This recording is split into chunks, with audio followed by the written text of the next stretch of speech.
안녕하세요. 지인의 추천으로 사연 열차를 처음 접한 후 혼자 있는 시간이면 사연을 들으며 시간을 보내곤 하는 40대를 바라보고 있는 애청자입니다. 이렇게 날씨가 쌀쌀해지면 문득 이혼하던 때가 떠오르곤 하는데요. 그땐 이혼과 복수만을 생각하며 어떻게 해서든 정신을 차리자고 생각했기에 앞만 보고 나아갔는데 지금 생각하면 어떻게 맨정신으로 버텼나 싶기도 하네요. 끝없이 괴롭히던 사람들, 그리고 충격적인 광경들이 잊히지가 않아요.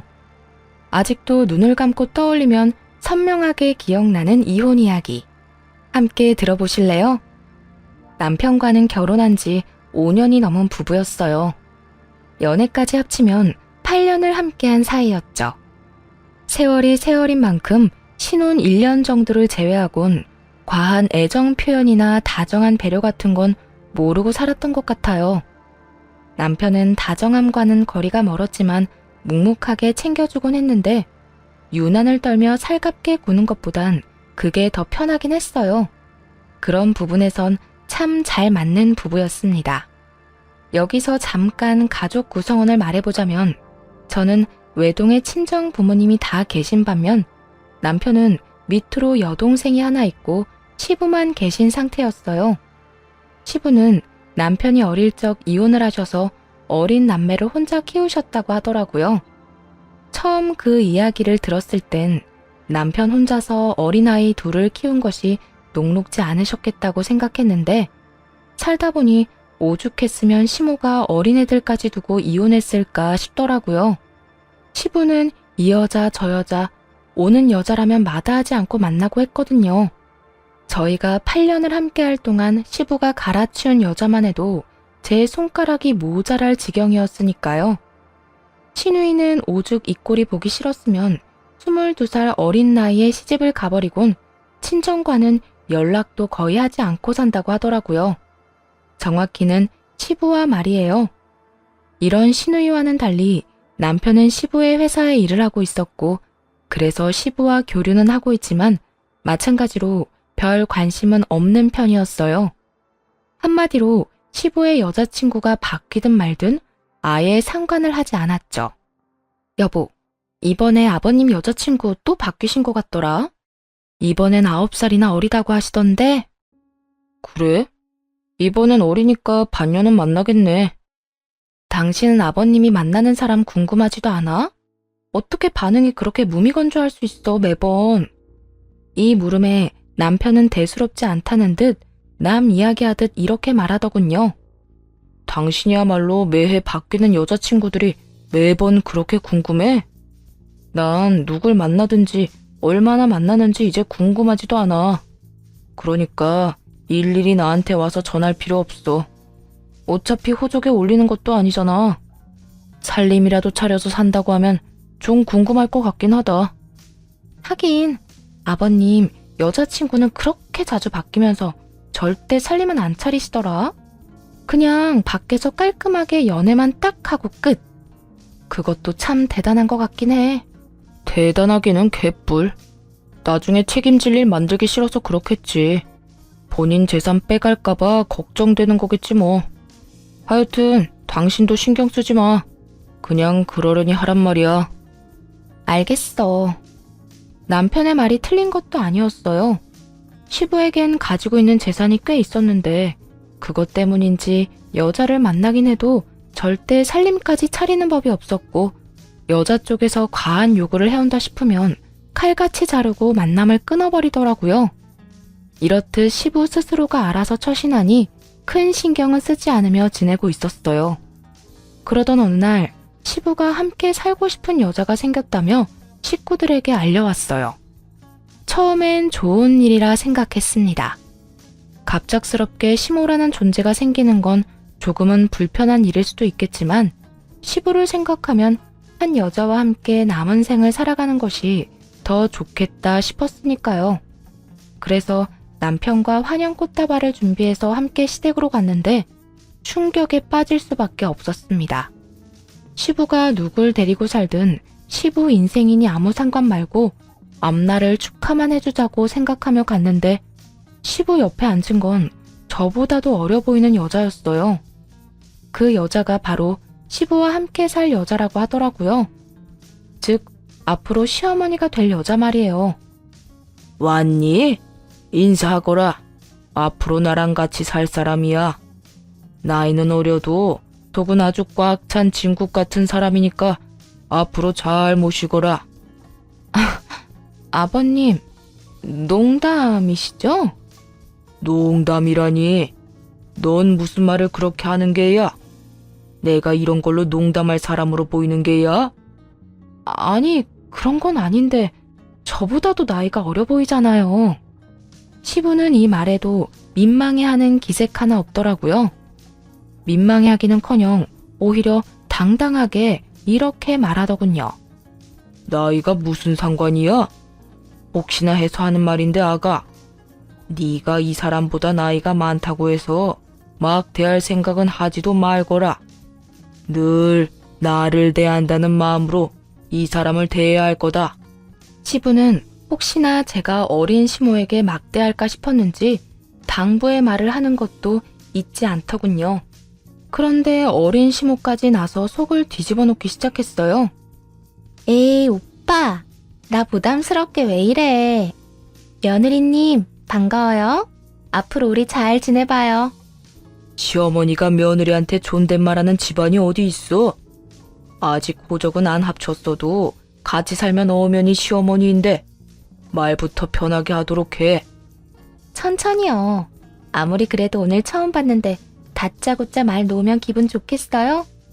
몇 번 더 보고 내가 알아서 편히 대할 테니 오빤 그냥 지켜만 보세요.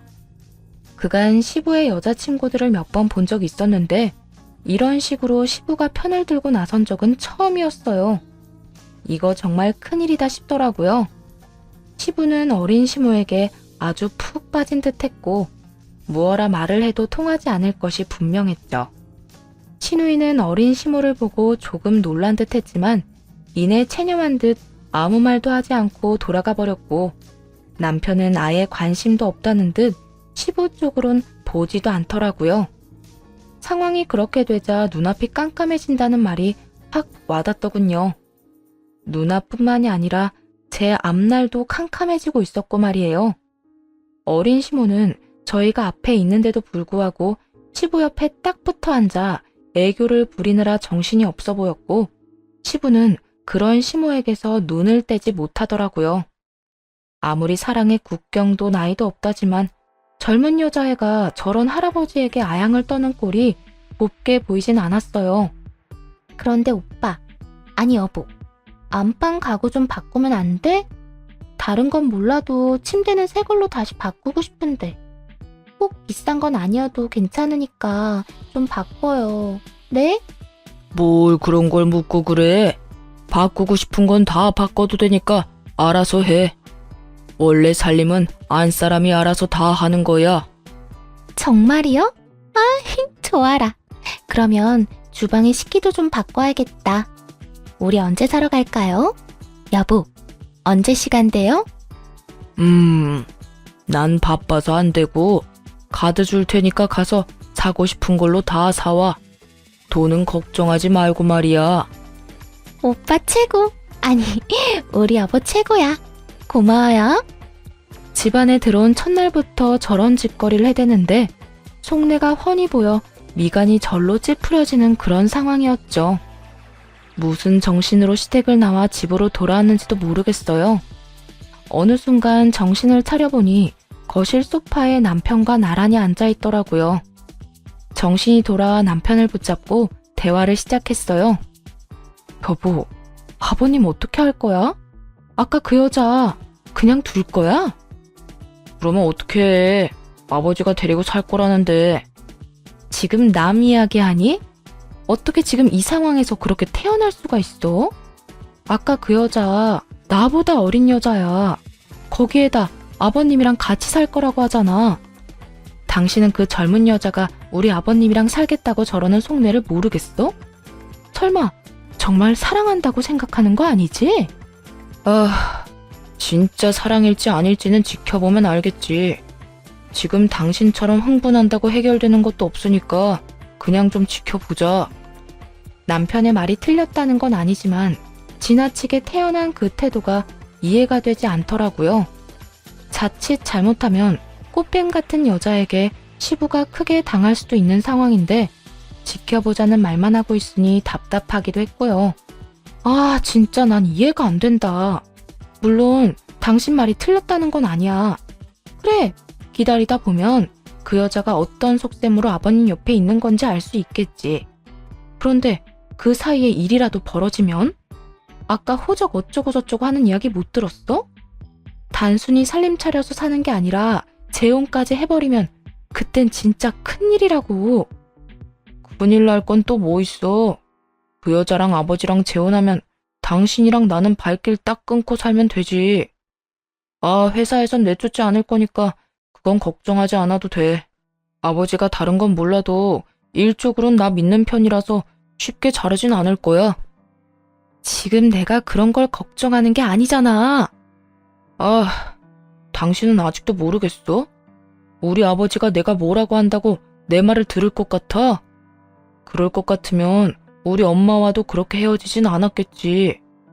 내가 그렇게 엄마랑 같이 살게 해달라고 울고불고 하며 매달려도 눈도 하나 깜빡 안 한 사람이야. 난 아버지 재산이 다 날아가든 말든 상관없으니까 그냥 저렇게 살다 죽으라고 해. 끝까지 평온함을 유지하던 남편이 울분을 토해내더라고요. 시집을 오고 나서 시부의 행실로 봤을 때 시부의 이혼 사유가 외도이진 않을까 짐작은 했었지만 남편의 말을 듣고 나니 더욱 확신이 서며 아무 말도 할 수가 없었어요. 시부와 남편 사이의 감정이 골이 생각보다 깊다는 걸 알아버려 더는 무슨 말을 할 수가 없겠더라고요. 거기에다 재산을 뺏기든 말든 상관없다고 하는데 더 이상 무어라 말할 수 있겠어요? 그저 그 말도 안 되는 사랑이 진심이길 바라고 또 바랄 뿐이었죠. 그런데 일은 전혀 예상치 못한 곳에서 일어나기 시작했어요. 글쎄, 시부를 등에 업은 어린 시모가 시집살이를 시키기 시작하지 뭐예요? 호칭은 며느리님이라고 하면서도 반말을 해대며 한여름에 김장김치를 담으라고 시키고 주말엔 급한 일이 있다며 집으로 불러서는 손님상까지 다 차리라고 시켜댔고요. 며느리님, 저번에 담아준 김치 우리 여보랑 잘 먹고 있어. 보기보다 솜씨가 좋더라. 그래서 말인데 오늘은 한 5명 먹을 밥 좀 차려줘. 네? 5명이요? 응. 오늘 우리 집에 우리 여보 친구분들 오신다는데 내가 다른 건 다 잘하는데 요리를 못해서 말이야. 그러면 급하다고 아침부터 빨리 오라고 한 게 손님상이나 차리라고 부른 거네요? 응. 사람 부르자니 돈이 아깝고 내가 하자니 자신이 없고. 그러니 어째. 이럴 때 며느리 도움 좀 받아야지. 다들 12시쯤 오신다고 했으니 좀 부탁해. 장은 다 봐놨고 장 봐놓은 거에 맞춰서 요리하면 될 거야. 그럴 때마다 생각 같아선 다 뒤엎어버리고 싶은 마음이 굴뚝 같았지만 시부 때문에 차마 그렇게 할 순 없더라고요. 그때야 오로지 시모 바라기인 시부였지만 그 전까진 시부가 저에게 꽤 잘 대해주셔서 좋은 감정이 많이 남은 상태였거든요. 그랬기에 괜한 분란을 만들고 싶지 않은 마음이 더 컸던 것 같아요. 그렇게 강한 인내심을 발휘하며 어린 시모의 시집살이를 견뎌내고 있는데 기어코 화를 폭발시키고야 마는 사건이 일어났습니다. 그날은 유난히 몸이 무겁고 좋지 않아 약을 먹고 일찍 잠든 날이었어요. 10시가 조금 넘은 시간에 시모에게서 전화가 오더라고요. 잠에 취한 상태라 전화를 받지 않으니 계속해서 전화가 오더군요. 며느리님, 왜 이렇게 전화를 안 받아? 아, 몸이 안 좋아서 약 먹고 일찍 잠들었어요. 아, 그래? 잠 좀 잤으니 이제 좀 괜찮겠네? 내가 방금 문자로 주소 하나 보냈거든? 그리로 좀 빨리 와. 급해서 그래. 그러면 오는 줄 알고 기다릴게. 남편을 보내자니 야근 중이라 집에 없고 무시하고 마저 잠을 청하자니 정말 무슨 일이라도 있으면 어쩌나 하는 생각이 들더라고요. 목소리로 봐선 일이 있는 것 같진 않았지만 그래도 찝찝할 수밖에 없는 그런 상황이었죠. 하는 수 없이 전 시모에게로 갔고 그곳엔 술 냄새를 풍기며 시모가 기다리고 있더라고요. 시모는 친구들과 함께였는데 제가 도착하자 다들 떠나버리고 시모와 둘만 남게 되었죠. 같이 2차나 가자고 부른 건 아닐 거고 이 시간에 왜 부른 거예요?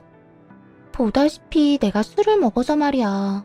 대리를 부르긴 해야 하는데 대리 부르자니 돈이 아깝고 세상이 너무 험하기도 하고 말이야.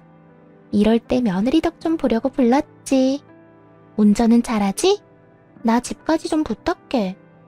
순간 화가 확 오르는데 얼마나 화가 났는지 손까지 떨려오더라고요. 이성의 끈을 놓는다는 게 이런 느낌이구나 하는 생각이 들며 저도 모르게 분노가 터져나왔어요. 야, 너 진짜 제정신 아니구나? 이 시간에 사람 불러다 뭐? 운전은 잘하느냐고? 이게 진짜 아버님 생각해서 웬만하면 참아보려 했더니 선 넘네. 야? 너? 지금 눈이 돌아서 사리 분별이 안 되나 본데 이딴 식으로 굴면 앞으로 곤란한 건 며느리님인 거 몰라? 며느리님 좋아하네. 내가 왜 네 며느리야? 나 아직까지 네 며느리 아니거든? 어디서 나이도 어린 게 꼬박꼬박 반말질하는 것도 모자라서 사람을 종부리듯 부려먹으려고 굴어? 불같이 화를 내는데 어린 시모는 언성 한번 높이지 않고 손톱을 탁탁 튕기며 얄미울 만큼 차분히 말하더군요. 나보다 한 3살 많나? 나이 차이도 별로 안 나는데 그렇게 존댓말이 듣고 싶었어? 그랬으면 진작 말하지 그랬어. 그까지 존댓말 얼마든지 해줄 수 있었는데 말이야. 그런데 내가 반말하는 거랑 며느리님이 반말하는 건 많이 다른 문제인 거 알지? 나 오늘 며느리님이 나한테 어떻게 했는지 다 말할 거야. 아마 모르긴 몰라도 며느리 사랑은 오늘로 끝나겠네. 아, 그까지 사랑? 나 필요 없으니까 너 다 해. 아빠 뻘 남자랑 살면서 사랑이라도 듬뿍 받아야 할 거 아니야. 내가 다 양보할 테니까 사랑 많이 받고 부디 끝까지 잘 살아. 조금 살다가 내쫓기지 말고 말이야. 아, 아닌가? 도망가지 말고 말이야. 라고 말해야 하는 게 맞는 말인가? 단 한 번도 인상조차 찌푸리지 않던 어린 시모의 미간이 구겨지며 순식간에 얼굴로 손이 날아오더라고요. 너무 갑자기 일어난 일이라 막을 순 없었지만 되돌려주는 것은 어려운 일이 아니었죠. 그렇게 사이좋게 뺨을 한 대씩 주고받은 저와 시모는 길거리에서 격하게 싸우기 시작했고 결국 주변 사람들이 나서 말려서 떨어지게 되었네요. 너 진짜 내가 가만히 안 둬? 내가 우리 여보한테 다 이럴 거라고. 일르라고. 너 하고 싶은 대로 다 해도 되는데 앞으로 나한테 이래라 저래라 하기만 해? 그 길고 고운 머리카락 다신 구경도 못하게 해줄 테니까. 그렇게 시모와 저는 각자의 집으로 돌아왔고 다음날 화가 난 시부에게서 당장 시댁으로 오라는 불호령이 떨어졌어요. 당연히 연락이 올 거라 생각하고 있어서 그런지 겁이 나지도 않더라고요. 오히려 이 일을 계기로 다신 시댁에 발걸음도 하지 않고 신경도 꺼버려야겠다는 다짐을 하게 되었죠. 남편과 함께 시댁으로 갔고 예상대로 어린 시모는 시부 옆에 딱 붙어 앉아 갖은 불쌍한 척은 다 하고 있더군요. 여보, 며느리님이 글쎄 날 이렇게 잡고 마구잡이로 흔드는데 나 진짜 무서웠다니까. 너 이 말이 전부 사실인 거야? 네가 네 시어머니한테 정령 손까지 댔단 말이야? 먼저 때린 건 저쪽이고 맞고만 있을 순 없어서 맞대응했어요. 저쪽? 넌 어머님이란 호칭은 어디 가져다 버린 게야? 호칭 똑바로 못해? 못해요, 아버님. 저요, 제 몸에 손댄 어린 여자한테 어머님이라고 부를 만큼 멍청하진 않아요. 입장 바꿔서 생각해보세요. 몸이 안 좋아서 약 먹고 겨우 잠들었는데 그 밤에 불러서 대리운전이나 하라는 게 말이나 돼요? 제가 어린 여자 대리운전이나 하려고 면허 따고 시집 온 건 아니잖아요. 대리운전? 시부는 자세한 내막은 듣지 못한 듯 되물었고 시모는 재빠르게 나서 변명하기 시작하더라고요. 아, 그게 나 어제 친구들 만난다고 했잖아요. 그래서 맥주 2잔 했는데 운전을 할 수가 없잖아. 대리는 불러야겠는데 요즘 세상이 얼마나 험해. 대리운전 불렀다가 나쁜 일 겪는 사람이 한두 명도 아니라는데 무서워서 부를 수가 있어야지. 그래서 며느리님한테 연락해서 부탁 좀 한 건데 막 반말까지 하면서 나를 혼내잖아. 내가 너무 화가 나서.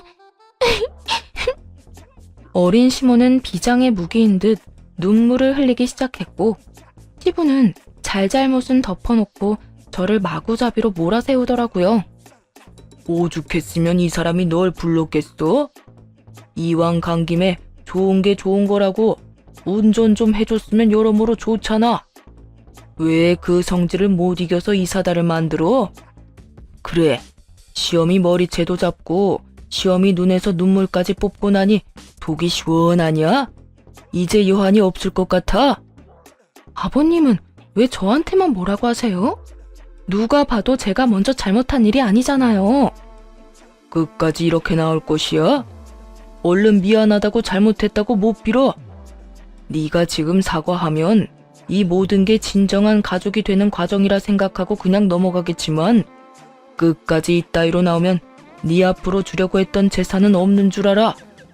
그까짓 재산, 제 몫이 있다는 사실도 몰랐을 뿐더러 바란 적도 없었어요. 더욱이 저를 맘대로 조종하기 위해 물려주는 재산 같은 건 더욱 원하지도 않았고요. 전 절대로 사과 같은 건 안 합니다. 그러니까 저한테 그딴 거 바라지도 마세요. 뭐야? 너 계속 이럴 거야?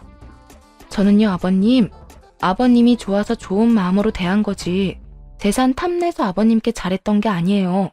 그러니까 그까짓 재산 안 주셔도 되니까 사과 같은 것도 바라지 마세요. 전 이만 가볼게요. 그대로 시댁을 나와버렸고 남편 역시 따라 나오더라고요. 집으로 돌아와 찬물 한 잔을 들이켜고 있으니 남편이 다가오더군요. 아무래도 상황이 상황인지라 위로라도 해주려고 따라온 줄 알았는데 남편의 입에선 전혀 예상치 못한 말이 나오더라고요. 당신이 이번엔 좀 너무했어. 아까 아버지 말대로 요즘 세상도 험한데 간 김에 집에는 좀 데려다주고 오지 그랬어. 뭐라고? 지금 그걸 말이라고 해 당신? 급하게 오라고 해서 갔더니 대리비가 아까우니 운전이나 하라는데 당신 같으면 집에 데려다주고 싶겠어? 그래, 나도 화는 났겠지. 그래도 술 먹은 사람이랑 몸싸움이나 하고 게다가 그냥 두고 온 건 당신 생각이 좀 짧았다고 생각해. 막장 시댁이어도 참고 살았던 건 오로지 남편에 대한 사랑 때문이었는데 남편이 이딴 식으로 나오니 정말 참을 수가 없더라고요. 시부는 저를 재산을 빌미로 조종하려고 들질 않나. 남편은 마누라가 그런 취급을 받고 맞았다는데 생각이 짧았단 소리나 해대질 않나. 정말 서러워서 눈물이 다 날 지경이었죠. 당신은 내 편을 들어도 모자랄 판국에 뭐? 생각이 짧아? 내가 진짜 생각이 짧았으면 그날 그 여자 무사히 집에도 못 들어갔어. 그만큼 나도 화가 난 상태였다고. 화가 났어도 데려다 줄 수는 있었잖아. 당신은 가끔 보면 이렇게 냉정한 면이 있더라. 거기에다 길거리에서 싸우기까지 했어. 참 대단하다 대단해. 아무리 그래도 예비 시어머님인데 어떻게 몸싸움까지 할 생각을 하냐? 한편으론 아버지가 저렇게 화내는 마음이 이해가 된다. 내가 오죽했으면 그렇게까지 했겠어? 그 여자가 먼저 내 얼굴에 손댔다고 했잖아. 잘못도 그 여자가 하고 싸움도 그 여자가 먼저 걸었는데 내가 참고만 있었어야 해? 난 당신이 아버님이랑 다르다고 생각했는데 이제 보니까 완전 판박이네. 진짜 정신 나간 짓 한 사람은 가만두고 엄한 사람 몰아세우는 거 보니까 말이야. 아까부터 엄청 억울한 척 하는데 처음 시작이 어떻게 됐든 당신도 그 여자랑 똑같이 군 건 사실이잖아. 그리고 엄연히 당신한텐 시어머니인데 반말이나 해대고 욕이나 하고 당신도 잘한 거 하나 없어. 시어머님 같은 소리 하네. 살림만 차렸지 아직 재혼한 것도 아닌데 무슨 시어머님이야? 그리고 그렇게 시어머님 타령하는 당신은 왜 그 여자한테 어머니라고 안 하는데? 당신도 속으론 가족으로 생각하지도 않으면서 나한테만 대우해주길 바라는 건 웃기다고 생각 안 해? 하여튼 난 잘못한 거 없으니까 너무했네, 잘못했네 이딴 말이나 할 것 같으면 그냥 잠이나 자. 결국 싸움은 남편과 제 싸움으로 번져버렸어요. 믿었던 남편이 어린 시모 편만 들며 졌다는 소리를 하는데 이혼 생각이 절로 나더라고요. 그렇다고 해서 정말 이혼을 할 수도 없는 노릇이고 이대로 살기엔 남편에 대한 실망감이 너무나도 커져서 답답한 상황이 이어지고 있었죠. 그렇게 시간이 해결해 줄 수 없는 고민을 이어가던 어느 날, 친정엄마의 생신이 다가왔어요. 매년 부모님의 생신 땐 친정에 모여 축하 자리를 마련했던 터라 요즘 사이가 좋지 않아도 남편은 당연히 참석할 거라 믿었어요. 그런데 생신 전날 남편이 고주망태가 되어 집으로 들어왔더라고요. 무슨 술을 이렇게나 많이 마셨어? 먹다 보니까 이렇게 됐네. 당신 내일 우리 집에 가야 하는 거 잊었어? 내일 우리 엄마 생신이잖아. 아, 장모님 생신? 내가 꼭 가야 해? 그냥 당신만 가. 아니, 앞으로도 당신만 가. 사실 나 생신 때마다 당신 집에 가는 거 불편하고 귀찮았어. 서로 부모님의 생신이나 행사를 챙기는 거 불편하고 귀찮을 수 있다고 생각합니다. 그런데 그렇지 않아도 좋지 않은 사이에 술까지 먹고 졌단 말을 해대니 기분이 좋지 않더라고요. 더는 저와의 관계 개선을 위해 노력하지 않겠다는 뜻으로 들려서 마지막 남은 희망과 기대마저 산산조각 나는 기분까지 들었어요. 그래서 안 가겠다 이거지? 일단 내일 일어나 보고 컨디션 괜찮으면 내일까진 같이 가는데 다음부턴 나 안 갈 거니까 그런 줄 알아. 그런데 내일도 괜찮을진 모르겠다. 다음날 남편은 당연히 일어나지 못했고 싫다는 남편을 굳이 깨우지 않았어요. 남편의 차를 끌고 혼자 친정으로 가기로 했죠. 주차장을 다 돌아다녀 찾은 남편의 차 문을 열었는데 그야말로 엉망진창이더라고요. 휴지는 여기저기 떨어져 있고 큼큼한 냄새도 나는 게 부역질이 올라올 것만 같았어요. 도저히 그냥 차를 타고 갈 수 없는 상황이라 환기를 시키며 차를 청소하기 시작했어요. 그저 술에 취해 차에서 토라도 했나 생각했거든요. 그런데 전혀 생각지도 못한 것을 보게 되었네요. 휴지를 치우던 제 시선 끝에 단추가 걸렸거든요. 그 단추는 다름 아닌 시모의 가디건 단추로 워낙 디자인이 특이한 데다 시모가 자주 입어 기억을 하고 있었죠. 거기에다 단추 옆에는 피임에 쓰이고 버려진 물건도 있더군요. 더러운 외도의 현장이었던 것이었다는 걸 그때 알았습니다. 그것도 어린 시모아 말이에요.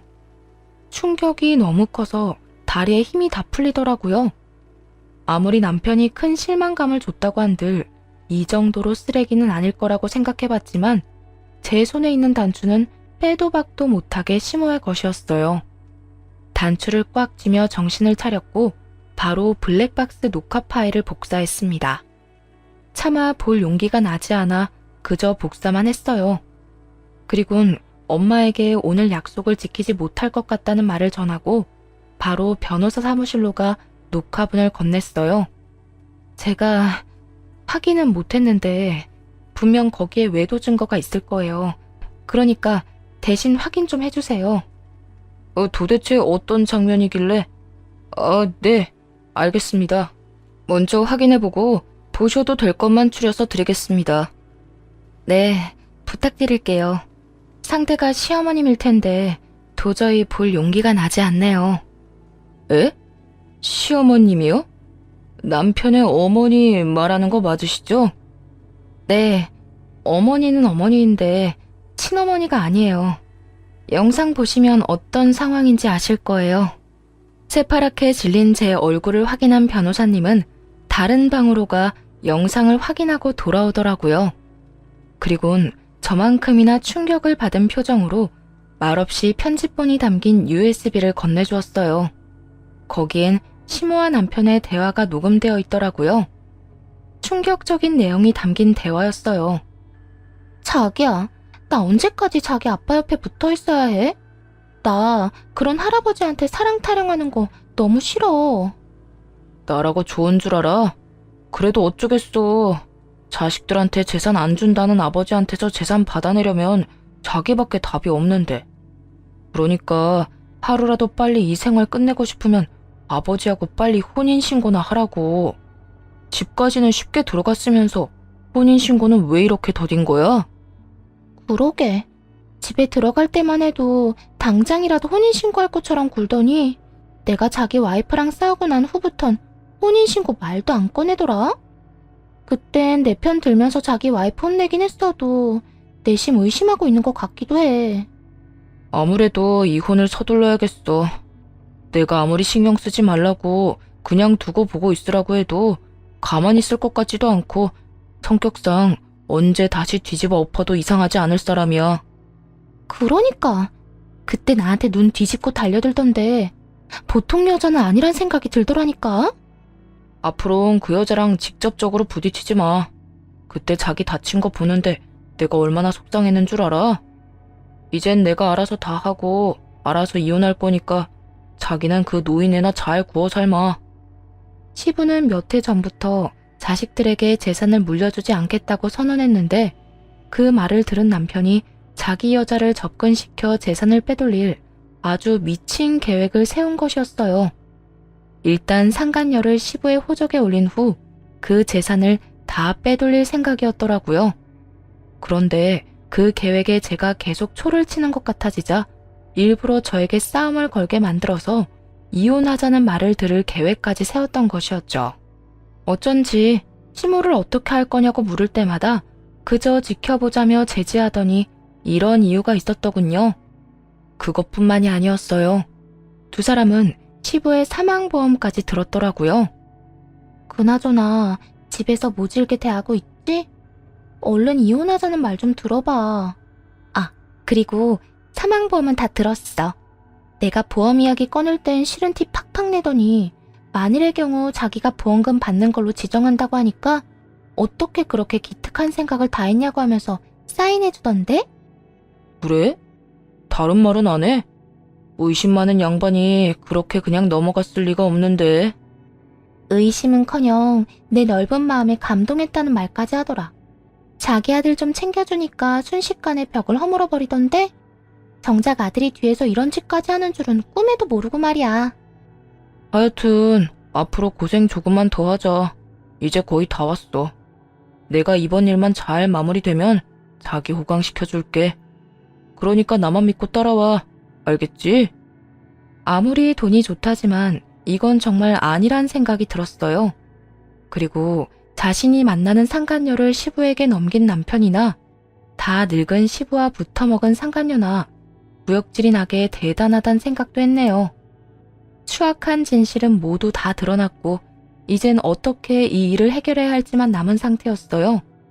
머릿속에 떠오르는 계획은 여러 가지였지만 우선 시작은 시부에게 알리는 것이었어요. 적당한 때를 만들기 위해 남편의 휴대전화를 살펴본 결과 둘은 상간녀가 운동을 다니는 월요일 점심시간에 미래를 즐기고 있더군요. 그래서 그에 맞춰 월요일에 시부를 찾아갔죠. 그리곤 일단 블랙박스 사본을 보여드렸고요. 사실 보여주기 전까지도 고민이 많았어요.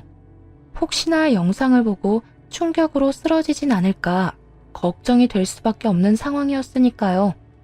하지만 이런 제 우려와는 달리 시부는 표정 변화 하나 없이 영상을 끝까지 다 보더라고요.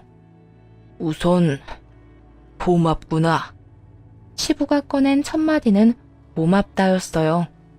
그 말을 하는 시부의 얼굴엔 상처, 후회, 원망, 그야말로 5만 가지 감정이 다 섞여 있더라고요. 상간녀에게 속아 저에게 호통만 칠 땐 시부가 그저 미웠는데 또 이런 모습을 보니 안쓰러웠어요. 아니에요. 아버님, 괜찮으세요? 난 생각보다 괜찮구나. 네가 아니었다면 이 어린 여우와 파렴치한 아들한테 내 모든 걸 잃을 뻔했어. 아, 아니에요. 영상까지 보여드리는 것이 맞는 걸까 고민 많이 했는데 생각보다 괜찮으신 것 같아서 다행이에요. 영상을 보여주지 않았다면 난 널 믿지 않았을 게야. 아무리 요즘에 이상한 일이 아무렇지 않게 일어난다고 해도 내 아들이 이런 짓거리를 꾸미고 있을 거란 사실을 받아들이기란 여간 쉽지 않으니 말이다. 난 이런 것도 모르고 이 어린 것 빚 갚아주려고 건물까지 내놨는데 까딱했다간 어린 것들 손에 놀아날 뻔했어. 넌 도대체 언제 한 게야? 알게 된 지 얼마 안 됐어요. 차에서 외도 증거들을 발견했고 영상은 차마 볼 용기가 안 나서 바로 변호사 사무실로 가지고 갔거든요. 그래, 그것도 잘한 결정이다. 네 심성으론 견디기 힘들었을 게야. 어쨌든 이혼은 할 게지? 네, 참고 살 수위는 넘은 것 같아요. 외도도 외도지만 저 여자랑 꾸민 짓거리가 소름이 끼쳐서 더는 가족으로 엮어 살고 싶지 않아요. 그래, 네 뜻은 알겠다. 일단 이 빌어먹은 것들부터 부르자꾸나. 시부는 시종일관 차분한 모습을 유지하며 상간녀와 남편을 시댁으로 불렀어요. 그 모습을 보는데 더 무섭게 느껴지더라고요. 마치 폭풍전야를 보고 있는 기분이었어요. 얼마 지나지 않자 두 사람이 시간차를 두고 집으로 들어왔고 시부는 미리 싸두었던 상간녀의 짐을 건네주었어요.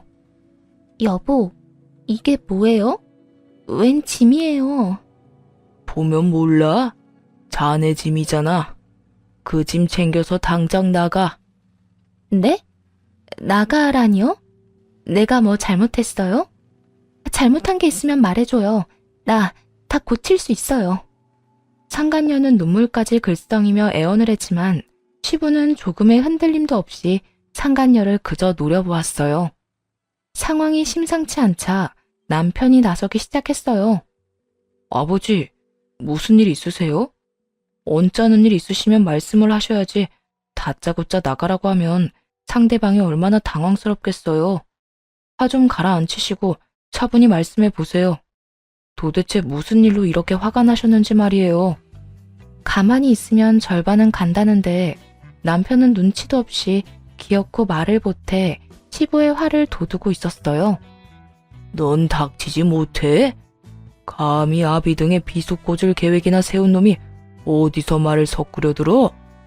아무리 아비 재산이 탐이 났다고 해도 네가 만나는 더러운 여자까지 아비 옆에 붙이는 게 정상적인 인간이 할 짓이야? 그게 무슨 말씀이세요? 제가 무슨 아버지 등의 비속 꽂을 계획을 세워요? 내가 모를 줄 알아? 너 저 여자랑 짜고 내 재산 빼돌릴 계획 세웠던 거. 아무리 돈이 욕심나도 그렇지 어떻게 네가 내 아들인데 나한테 이딴 짓까지 할 수가 있어? 네가 그러고도 사람 새끼가 맞는 게야? 아버지, 제 말 좀 들어보세요. 그게 아니라고요. 저 여자랑 저랑 원래 알던 사이는 맞는데 계획적으로 아버지 옆에 붙인 건 아니었어요. 저도 아버지가 같이 살 여자다 하면서 소개해줄 때 얼마나 당황했었는데요. 정말이에요. 남편의 말도 안 되는 헛소리가 시작되었고 이에 질세라 상간녀도 나서 남편의 말에 힘을 보태더라고요. 전혀 도움 따위가 될 리가 없었지만요. 맞아요. 사실 아드님이랑 아는 사이긴 했지만 여보랑 제 만남과는 전혀 상관이 없다고요. 그렇게 친한 관계도 아니었고 그냥 어쩌다 보니 이름하고 얼굴만 아는 그런 관계였다고요. 그냥 아는 관계? 아무래도 말로는 순순히 실토를 하지 않을 것 같으니 둘 다 이것부터 보고 다시 이야기해보자꾸나. 시부는 도저히 안 되겠다 싶었는지 블랙박스 녹화본을 두 사람에게 보여주더라고요. 차마 맨정신은 듣기 힘든 소리들이 울려 퍼지고 두 사람의 얼굴은 타색이 되어 갔습니다. 이래도 그냥 아는 사이라 우길 게야? 시부는 고함을 지르셨고 남편은 그 자리에서 얼어붙어 아무 말도 못하더군요. 상간녀도 별반 다르진 않았어요. 시부가 고함을 지르자마자 눈도 마주치지 못하고 있더군요. 시부는 다시금 상간녀를 보며 당장 나가라고 호통을 치기 시작했습니다. 다 보고 들었으면 더는 이 집에 있으면 안 될 거라는 걸 알 텐데 뭘 버티고 있는 게야?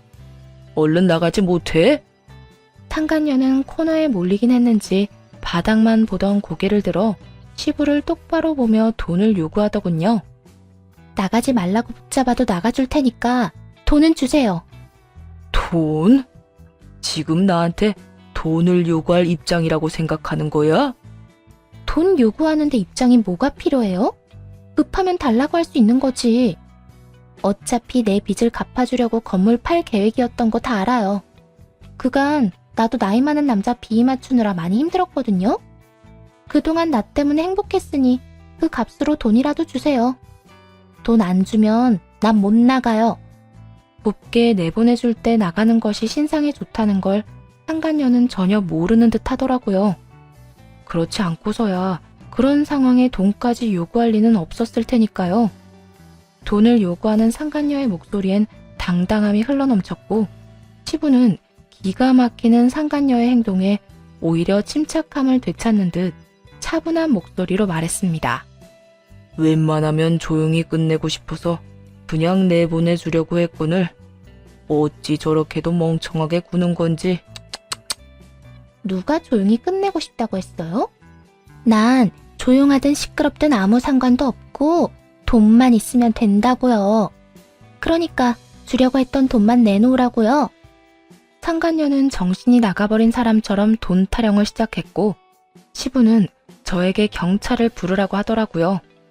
더는 말이 통하지 않을 것 같다면서요. 아가야, 경찰 좀 부르거라.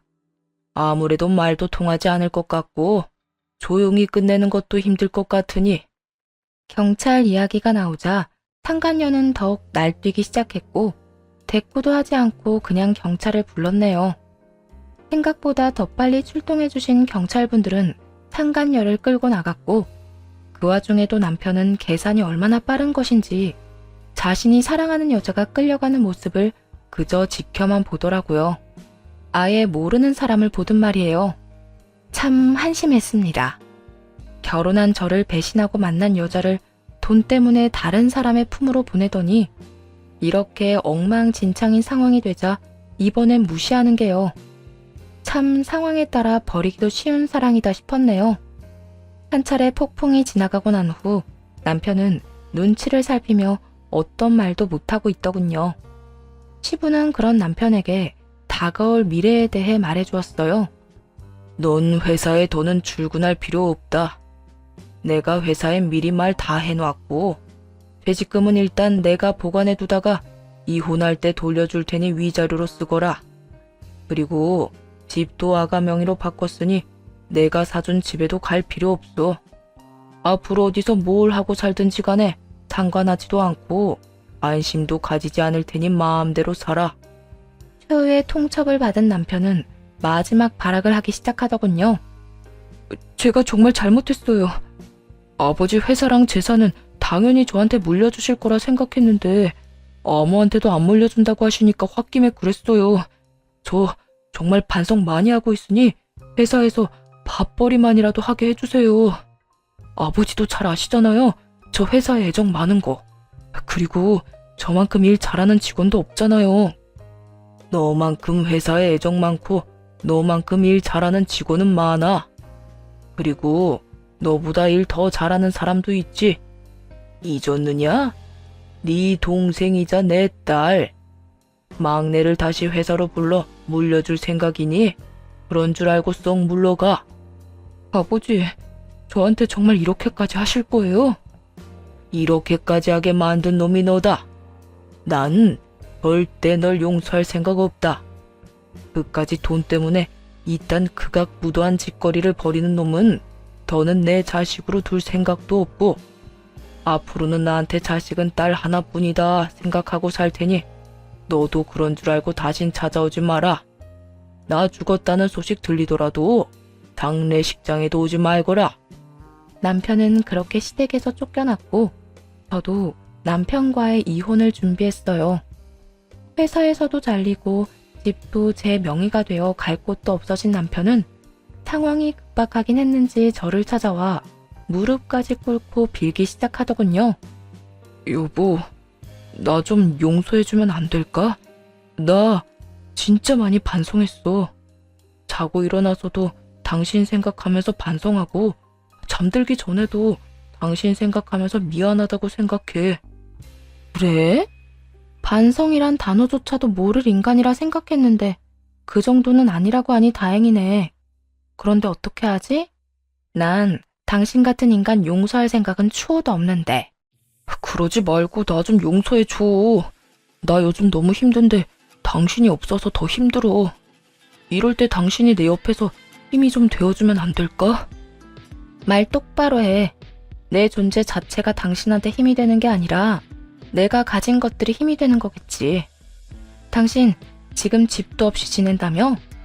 돈도 땡전 한 푼 없는데 일도 못 구하고 있고 말이야. 거지 같은 상황이 되니 내가 아쉬운 거잖아. 누구 앞에서 뻔히 보이는 거짓말을 해? 당신 말 다 맞지만 후회하고 있단 말은 진심이야. 이렇게 되고 나니까 알겠더라. 나 당신 진짜 사랑해. 그러니까 나 좀 용서하고 받아주면 안 될까? 남편 놈은 끝까지 입에 침 하나 바르지 않고 진심으로 반성했다는 거짓말을 해대며 용서를 구하더라고요. 전 그런 남편의 얼굴에 주려고 했던 이혼 소장을 던져버렸어요. 우편으로 보낼 수도 있었지만 이렇게 얼굴에 던지고 싶어 가지고 있었거든요. 그딴 말 그만하고 이거나 가지고 가. 이게 뭐야? 당신 정말 나랑 이혼할 거야? 그러면 가짜 이혼도 있냐? 나 당신이랑 이혼할 거야. 그냥 덮고 살기엔 내가 당신에 대해서 너무 많이 알아버려서 이혼 말곤 답이 없겠더라고. 그래서 하는 말인데 얼른 이혼이나 해줘. 나 당신한테 그거 딱 하나 바라니까 말이야. 내가 어떻게 당신이랑 이혼을 해? 내가 얼마나 당신을 사랑하는데. 사랑한다는 인간이 그렇게 했어? 뒤로 딴 여자 만나고 다니고 유산 받는데 방해될 것 같으니까 이혼하려고 온갖 치사한 방법은 다 써서 괴롭히고 말이야. 그랬던 사람이 이제 와서 날 사랑한다고 하면 내가 그 말을 믿을 것 같아? 더는 하나마나한 말 그만하고 당장 꺼져. 헛소리만 하는 남편을 쫓아내버렸고 그대로 이혼을 했네요. 시부의 도움으로 좋은 변호사도 선임하게 되어 남들보다 큰 신경을 쓰지 않고 이혼을 할 수 있었어요. 상간녀 소송도 마찬가지고요. 다신 마주치기도 싫은 상간녀를 법원에서 만난 적이 있는데요. 볼 거라곤 외모 하나밖에 없었는데 그 몰골도 말이 아니더라고요. 행색도 남루한 것이 들어보니 빚쟁이에게 쫓겨 피해 다니느라 속된 말로 똥줄이 빠진다고 하더라고요.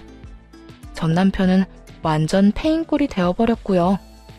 그렇게 이혼을 하고 난 후 6년이란 세월이 지났네요. 작년에 전 시누이가 찾아온 적이 있었어요. 전 시부가 돌아가셔서 사망보험금을 탔다면서요. 제가 이혼할 때 이야기를 들었는데 아무것도 해주지 못한 것이 내심 마음에 걸렸다며 돈을 주고 갔어요. 처음엔 부담스러워 받지 않으려고 했는데 자신이 회사도 물려받고 보험금도 수령하게 된 것이 어떻게 보면 제 덕이라며 한사코 주길래 받게 되었네요. 요즘은 회사를 그만두고 카페를 차려 지내고 있어요. 처음엔 워낙 사람에게 크게 당해서 그런지 모든 사람이 의심스럽고 또 그렇게 생각하는 제가 한심해서 힘들었어요. 6년이란 세월이 지나니 이제는 꽤 많은 시간은 제가 이혼했다는 사실조차 잊고 살 만큼 잘 지내고 있고요. 다시 결혼까지 하고 싶은 사람은 만나지 못해 여전히 혼자이지만 꾸준히 연애는 하고 있습니다. 한번 실패했다고 한들 혼자 외롭게 살고 싶은 마음은 없어요. 좋은 사람이 있다면 언제든 사랑은 하려고 하거든요. 앞으로도 쭉 이렇게 행복하게 살아보려고요. 그러면 이만 물러가 볼게요. 긴 이야기 함께 해주셔서 감사합니다.